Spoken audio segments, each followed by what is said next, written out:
छठी मैया की जय।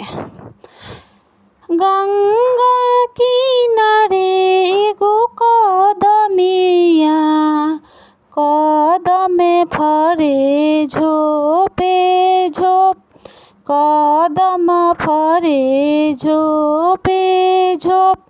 ताही कदमे सुतलने अंजन देव, गोरे मुखे चादर तान, गोरे मुखे चादर तान।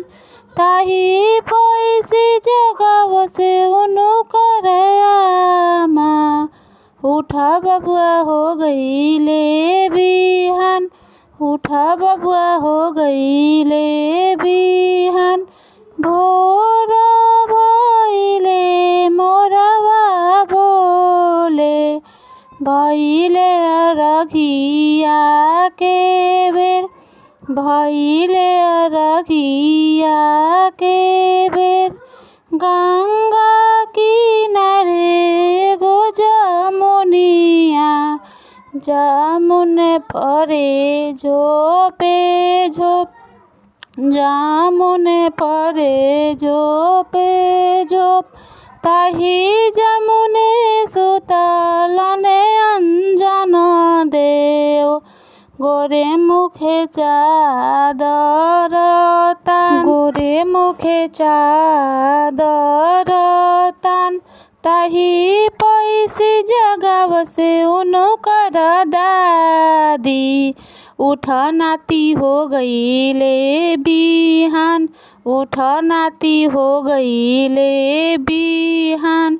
भोर भइले मोरवा बोले, भइले पूजनावा के बेर, भइले पूजनावा के बेर।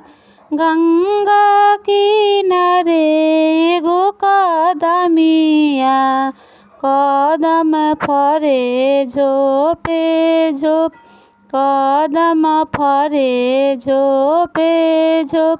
ताही कदमे सुतलने अंजन देव, गोरे मुखे चादर तान, गोरे मुखे चादर तान।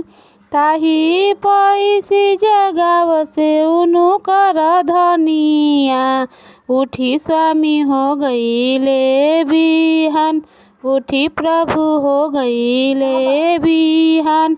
भोरे भइले मोरवा बोले, भइले अरघिया के बेर, भइले पूजनावा के बेर, भइले अरघिया के बेर। हाली हाली चली समीजी घटिया, भइले पूजनावा के बेर। हाली हाली चल बबुआ घटिया, भइले हाथ जोड़िया के बेर, भइले अरघिया के